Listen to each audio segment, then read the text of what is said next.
Trigger warning. This video discusses real crimes and it may include references to violence, death, abuse, and other disturbing topics. Viewer discretion is advised. In the spring of 1946, a quiet American town on the Texas-Arkansas border became the center of one of the strangest unsolved murder sprees in U.S. history. A masked attacker began targeting young couples parked on secluded country roads at night. No clear motive and no clear identity. And after a handful of brutal attacks, the killer simply disappeared. Residents armed themselves, businesses closed early, some families fled town entirely, and even today, nearly 80 years later, nobody knows who the Phantom Killer really was. This is the story of the Texarkana Moonlight Murders. Let's set the stage. Shortly after World War II, soldiers had begun returning home. People were at the height of American individualism, and in a small town like Texarkana, it's hard to not at least catch a whiff of the American spirit when you're driving through. Whether that's a good or bad thing, I'll leave up to you. And of course, young lovers were celebrating themselves, driving out to lovers' lanes and fooling around in the backseat of their cars. It's an experience many can relate to as part of their coming-of-age story, and it's relatively innocuous. A personal anecdote of mine is that at one point, me and an ex-girlfriend were caught by an officer who gave us a very stern warning and chose to let us go, fortunately. I only include this personal anecdote to serve as a reminder that even the authorities understand that this is almost normal for young adults and older teens. But unfortunately, knowing that this is common and that there are dedicated places for doing it in many cities and towns, it's easy for creeps and weirdos to go and try and catch a peek on these teens, and while that's foul and disgusting on its own, after going through this case, I truly wish it had just stopped there. On February 22nd, 1946, Jimmy Hollis, a 25-year-old man, and Mary Jean Larry, a 19-year-old woman, were parked on a secluded Bowie County road outside Texarkana when a man with a burlap sack approached them. He forced them out of their car and pistol-whipped Hollis, leading to a skull fracture, before dragging Larry away from the scene. Larry was brutally raped before the killer fled, and both victims ultimately survived and escaped. I choose to pray for their well-being, and that they were able to live full lives despite such a horrible, senseless attack. A month and 2 days later, another attack would occur. On March 24th, 1946, Richard Griffin, age 29, and Polly Ann Moore, age 17, were found dead in Griffin's parked car on another remote Texas road. Investigators determined that both had been shot in the back of the head with a .32 caliber revolver, killing them outside of their vehicle before staging the scene and placing them back inside their car. I know for many that the ages of the two victims may have raised cause for concern. After all, it's a very large age gap. But out of respect for the victims, I am choosing not to speculate on the nature of their relationship, nor will I besmirch the man or young woman for having been together at the time, because we have much more grim things to focus on. April 14th, 1946, Paul Martin, age 17, and Betty Jo Booker, age 15, were discovered murdered near Spring Lake Park, east of Texarkana. Their bodies laid a short distance from their car. A .32 caliber pistol had again been used, and evidence showed that Betty Jo Booker had been tortured and sexually assaulted before being killed. People may have started to believe that so long as they stayed indoors at night, they would be safe. So long as they weren't parking themselves on a secluded road at night where nobody would hear you, you'd be okay. People were advised to stay indoors, and businesses began locking down early. Surely they would see a decline. But unfortunately, the residents of the small town would learn even that wasn't true. That even in their own homes, they were not safe. May 3rd, 1946, Virgil Starks, age 37, and his wife Katie Starks, age 36, were attacked in their rural Miller County farmhouse. Virgil was shot twice in the back of the head through a closed window and died instantly. Katie Starks heard the shots and ran towards the phone, but she was then shot twice in the face, and by the grace of God, she would manage to survive.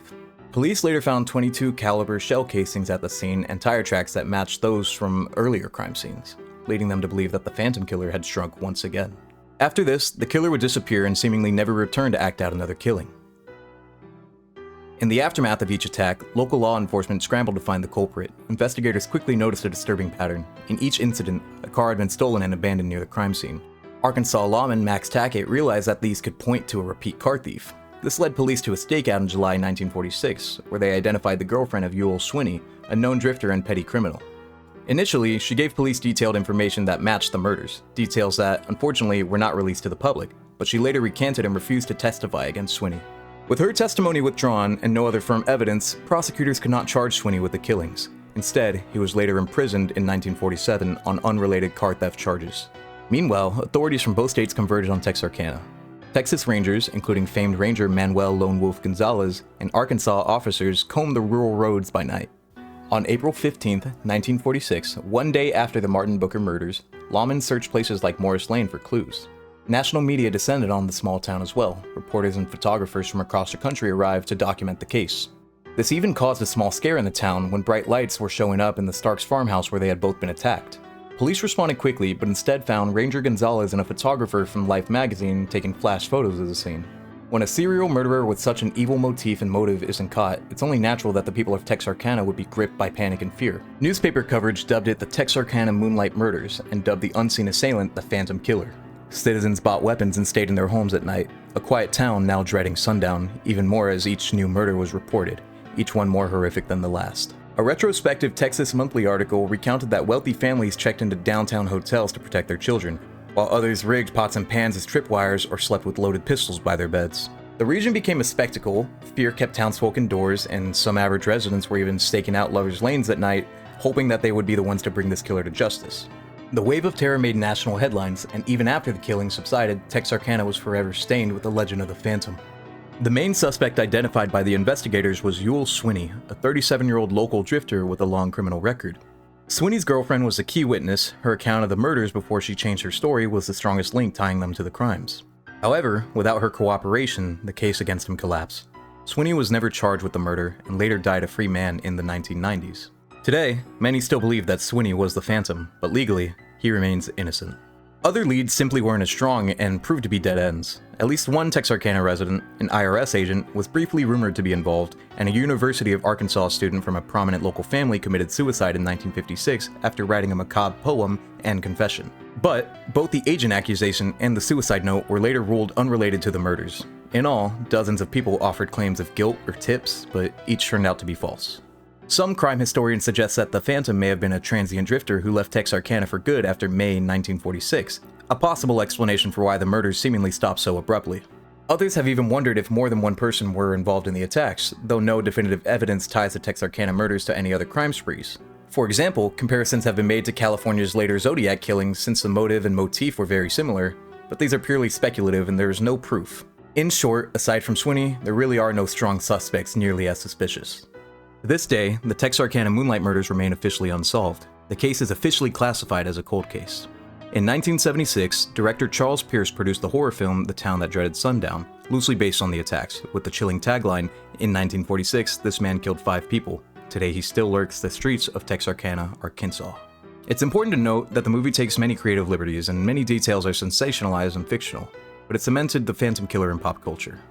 Texas newspapers would revisit the crimes on anniversaries, notably a 24-page special in the Texarkana Gazette in 1996, and books and podcasts continue to explore the mystery. In 2020, the FBI released hundreds of pages of once secret investigation files on its Vault website, but investigators reported no new breakthroughs.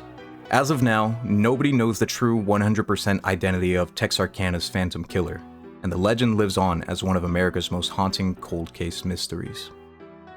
Before I end this video, I want to take a moment to remember the victims of these senseless attacks, the ones who lived to tell their story, and the ones who didn't.